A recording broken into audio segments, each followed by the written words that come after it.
असम के एक private school में जब नए टीचर्स ज्वाइन करते हैं उसके बाद स्कूल में कुछ अजीब चीज़ें होने लगती हैं। शुरुआत में ये सिर्फ एक बीमारी लग रहा था कि बच्चों में शायद नॉर्मली एक बीमारी फैल रही है, लेकिन धीरे धीरे जिस तरह से सब कुछ बिल्ड होता जाता है वो चीज़ों को और भी भयानक मोड़ पे ले जाता है। और उसके बाद जिस तरह से कंक्लूजन निकलता है वो हर इंसान के रोंगटे खड़े कर देने वाला था। कभी कभार अगर हम कहीं पे जॉब करते हैं, कहीं पे काम करते हैं, तो हमारे सराउंडिंग कुछ ऐसे लोग होते हैं जो देखने में कभी कभार सस्पिशियस लगते हैं।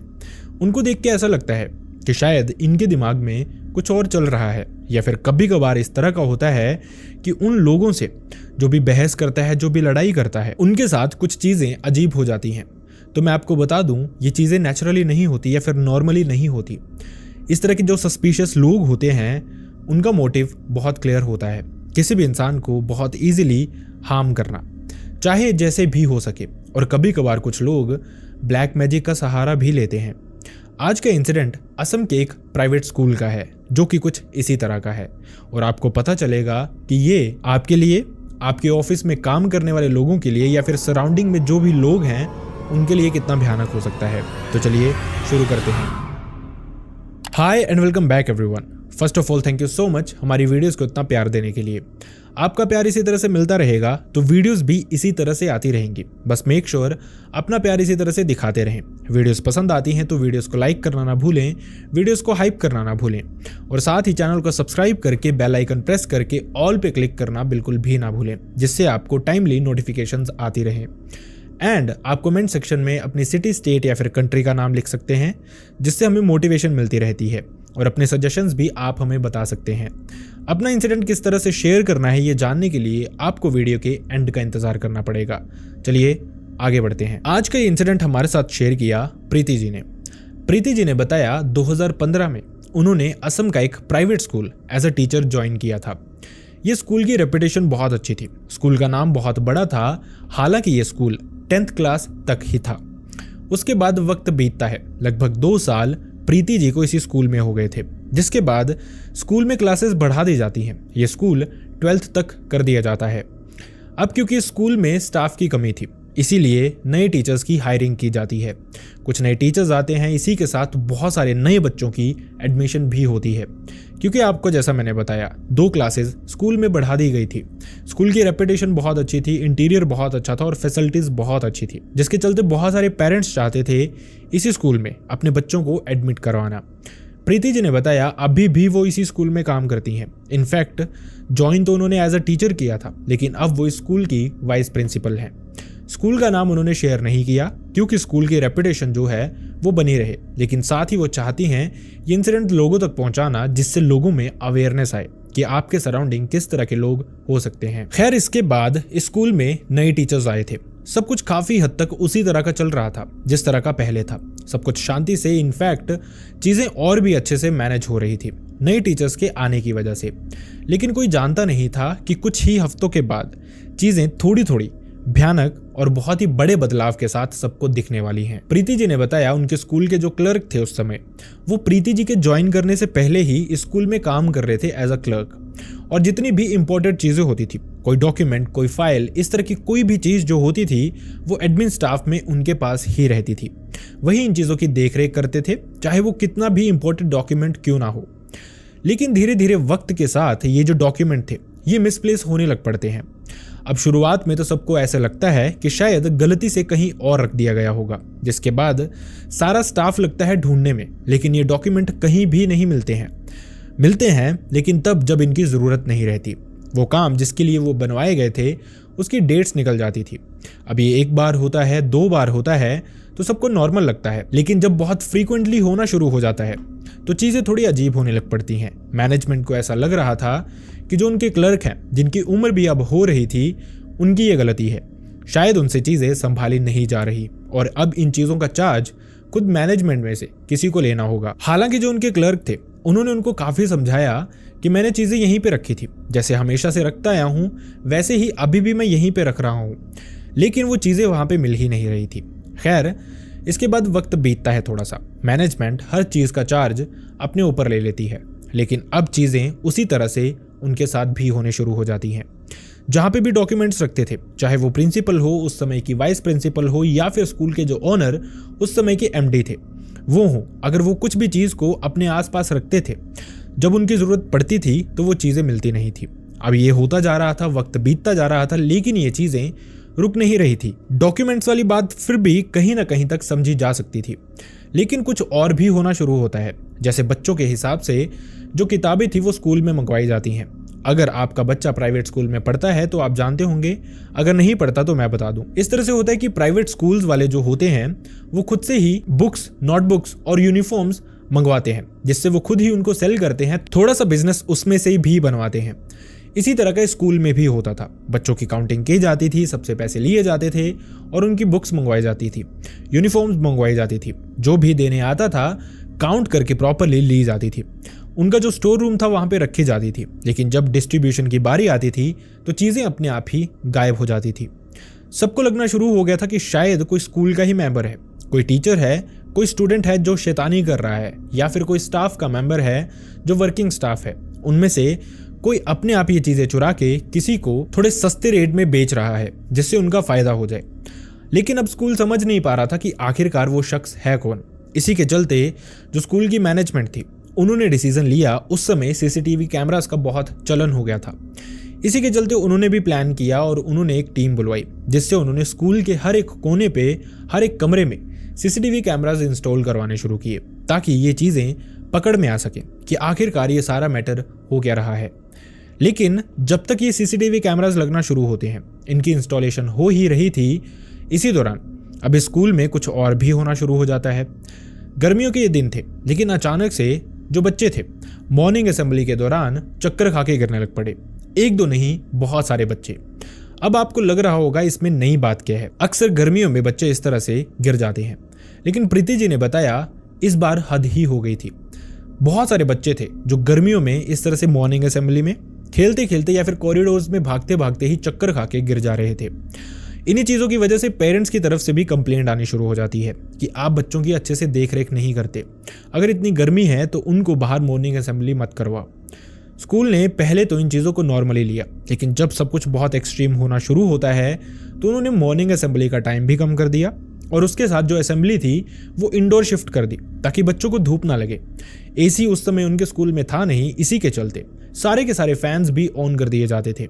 लेकिन ये चीज़ इंडोर भी नहीं रुक रही थी, अंदर भी बच्चों के साथ यही सब कुछ हो रहा था जो बाहर देखने को मिल रहा था। बच्चे कॉरिडोर में भागते भागते गिर जाते थे, खेलते खेलते चक्कर खा के गिर जाते थे। इसके अलावा कभी कभार असेंबली में, अपने क्लासरूम में भी बच्चों के साथ ये चीज़ें होनी शुरू हो जाती हैं। इसके अलावा कुछ और भी हो रहा था, बच्चे धीरे धीरे बीमार भी हो रहे थे।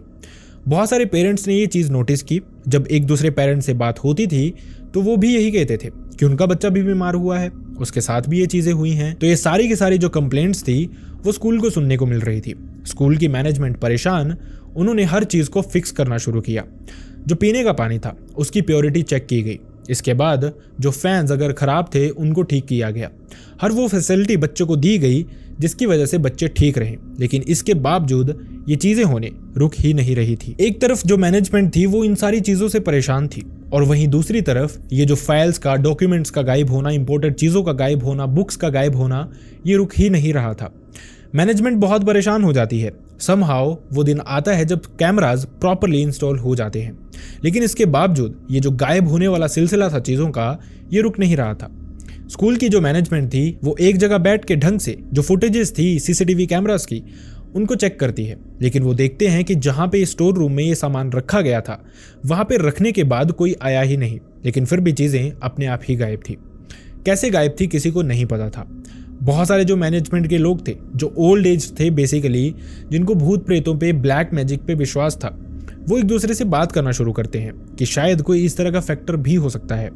हो सकता है हमारे स्कूल में किसी ने भूत प्रेत छोड़ा हो, किसी की नज़र लग गई हो, या फिर किसी ने ब्लैक मैजिक किया हो जिनको हमसे परेशानी है, और उस वजह से शायद ये चीज़ें हो रही हों। लेकिन प्रॉब्लम ये थी कि स्कूल विश्वास करता था साइंस में, और साइंस भूत प्रेतों पे विश्वास नहीं करती।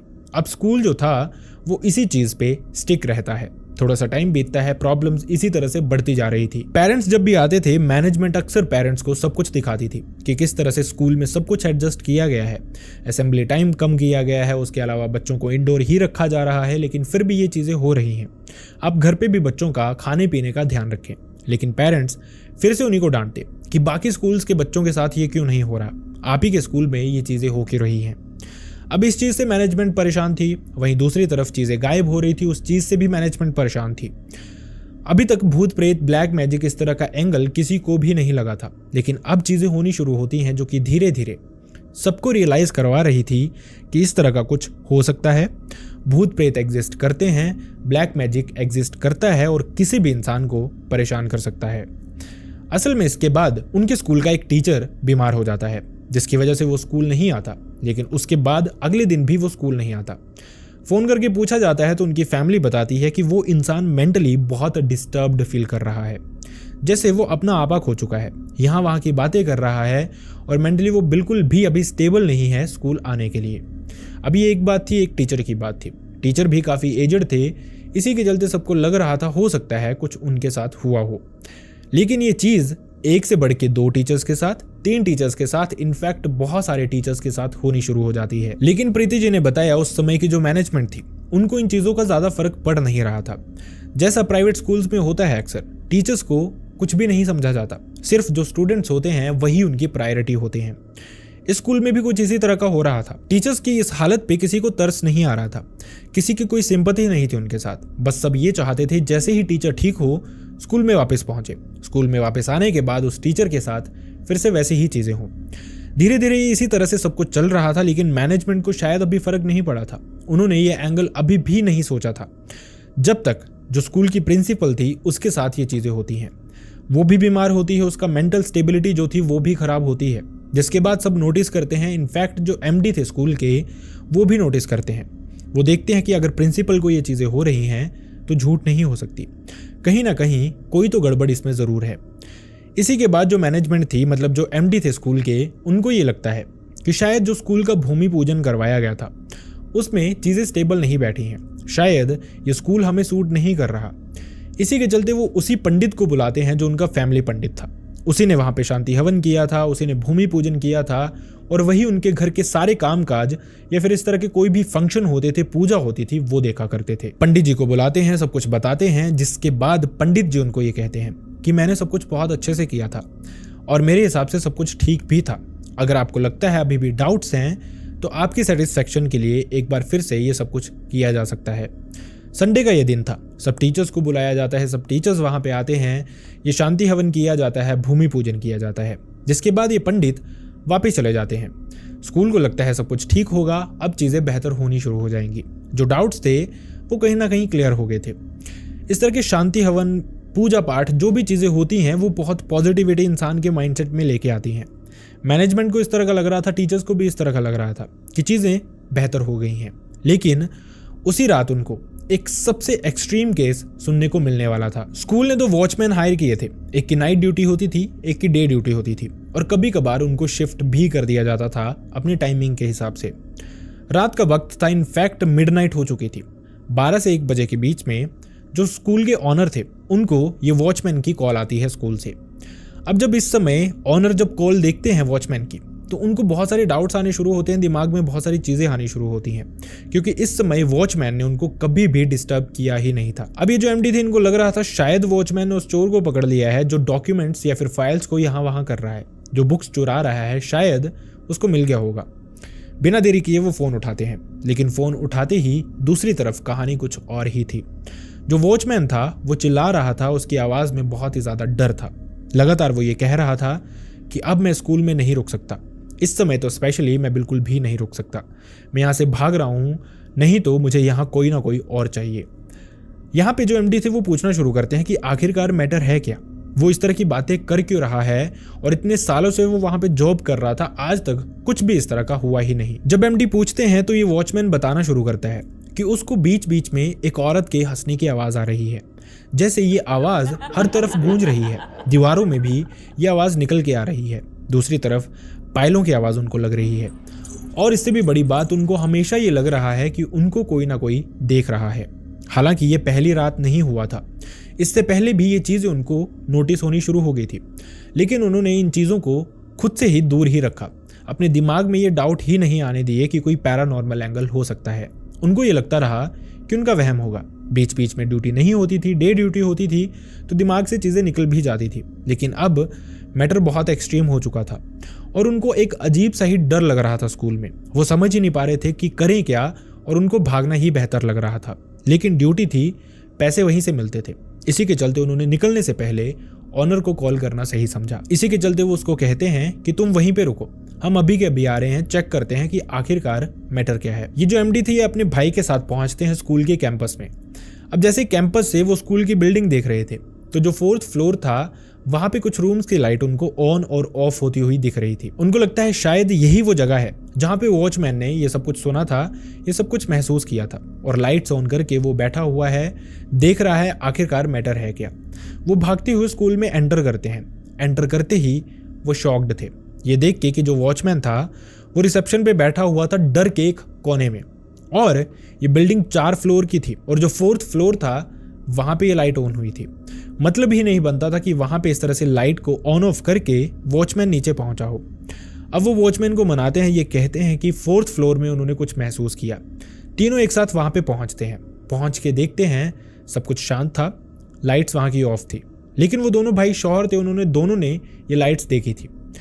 इसी कॉरिडोर की ये सीसीटीवी फुटेजेस चेक की जाती हैं उसी समय कि जब ये लाइट्स ऑन ऑफ हो रही थी। लेकिन सरप्राइजिंगली वो बहुत डर गए थे ये देखने के बाद कि कैमरा में जो विजन था वो नाइट विजन ही दिख रहा था और उसमें लाइट्स ऑन ऑफ हुई ही नहीं थी। लेकिन दोनों ने देखी थी, दोनों जानते थे अगर एक इंसान देखता तो मान सकते थे उसको वहम हुआ होगा, किसी तरह का इल्यूजन होगा। लेकिन दोनों ने देखा था और वो दोनों जानते थे कि कौन से कमरे में ये लाइट ऑन हुई थी। खैर, इसके बाद वो समझ गए थे कि अब उनको किसी साइकिक मीडियम की हेल्प लेनी पड़ेगी। ये जो एंगल है ये सारा का सारा पैरानॉर्मल ही है। अब इसके बाद जो पंडित थे जिन्होंने उनका भूमि पूजन किया था, ये शांति हवन किया था, उन्हीं से वो कॉन्टेक्ट करते हैं और कहते हैं कि इस तरह का एंगल उनको लग रहा है। कोई अगर उनके कॉन्टेक्ट में बाबा तांत्रिक हो तो उसका नंबर दे दें या फिर उसको लेके स्कूल में पहुंचे। अब ये पंडित अपने लेवल पे एक तांत्रिक से बात करते हैं, उसको सारा एंगल समझाते हैं और कहते हैं कि स्कूल की मैनेजमेंट चाहती है इस चीज का सोल्यूशन। अब ये जो तांत्रिक था ये पंडित के थ्रू स्कूल की मैनेजमेंट को बताता है कि संडे का ये दिन था, सारे का सारा जो स्कूल का स्टाफ है, मैनेजमेंट है, ये सारी के सारी स्कूल में इकट्ठी हो। जो क्रियाएं हैं, जो चीजें हैं स्कूल में की जाएंगी, पता लगाया जाएगा आखिरकार मैटर है क्या। अब इसी तरह से होता है। संडे का दिन था, हर टीचर को बुलाया गया था और बारी बारी से थोड़े थोड़े टाइम में सब टीचर पहुंच ही रहे थे। इसी बीच जो तांत्रिक थे उन्होंने अपनी क्रियाएं शुरू कर दी थी। मैनेजमेंट वहां पे बैठी हुई थी, जो टीचर्स आ रहे थे वहां पे वो ज्वाइन करते जा रहे थे और जो नहीं आए थे उनको फ़ोन किए जा रहे थे। लेकिन इन सब में से एक फीमेल टीचर थी जो कि ये फ़ोन उठाती ही नहीं है। स्कूल को लगता है शायद फ़ोन घर पे रह गया होगा या फिर ट्रैवल कर रही होगी, इसी के चलते फ़ोन उठा नहीं रही है। वो सारे इन क्रियाओं में बैठ जाते हैं। इसके थोड़ी देर के बाद ही जो तांत्रिक था वो कहना शुरू करता है कि तुम्हें आखिरकार चीज़ों का पता क्यों नहीं चला। इतने टाइम से रोज़ तुम्हारे स्कूल में ये क्रियाएं हो रही हैं जिसकी वजह से स्कूल को हार्म हो रहा है, बच्चों को हार्म हो रहा है, टीचर्स को हार्म हो रहा है और चीज़ें खुद से गायब हो रही हैं। कुछ ऐसी भयानक एंटिटीज छोड़ी गई हैं जो चीज़ों को अपने आप स्कूल के अंदर से ही गायब कर देती हैं बिना किसी को पता लगे। एमडी ये भी कहते हैं कि उन्होंने कैमराज इंस्टॉल कराए, कुछ भी नहीं देखा। तो तांत्रिक कहता है कि क्या तुमने भूत प्रेत कभी अपनी आंखों से देखे हैं? जो चीज़ें आंखों से नहीं दिखती वो कैमरा से क्या ही दिखेंगी, लेकिन वो अपना काम करती हैं, जिसकी वजह से ये तुम्हारे साथ हो रहा है। अब जानने वाली बात यहाँ पे ये थी कि आखिरकार ये सब कुछ कर कौन रहा है और इस सब को करने का रीज़न क्या है। यही मैनेजमेंट पूछना शुरू करती है। ये तांत्रिक कहता है कि चीज़ें रोज़ तुम्हारे स्कूल में हो रही हैं, कौन कर रहा है ये मैं देखने की कोशिश कर रहा हूँ, लेकिन यहाँ पे जो भी लोग बैठे हैं उनमें से मुझे कोई भी दिख ही नहीं रहा। हालांकि अगर होता तो मैं तुम्हें बताता नहीं, लेकिन अभी जो लोग बैठे हैं उनमें से कोई भी नहीं है। अब चेक किया जाता है, 2 से 3 टीचर्स थे जो मिसिंग थे। एक फीमेल टीचर थी, जैसा मैंने आपको बताया, जो फ़ोन नहीं उठा रही थी। तो ये तांत्रिक उनको कहता है कि तुमने बाहर की फुटेजेस देखी हैं, कॉरिडोर की फुटेजेस देखी हैं या फिर अपने स्टोर रूम की फुटेजेस देखी हैं जहाँ से चीज़ें गायब हुई थी, लेकिन तुमने क्लासरूम्स की फुटेजेस नहीं देखी। एक दिन बैठ के तुम सारे टीचर्स की क्लासरूम की फुटेजेस देखना, तुम्हें सब कुछ दिख जाएगा। यहाँ से तांत्रिक कहता है कि उसने सब कुछ ठीक कर दिया है, स्कूल का शुद्धिकरण कर दिया है, यहाँ पे जो भी एंटिटीज थी, जो भी चीज़ें थी उनको भगा दिया है, दूर कर दिया है।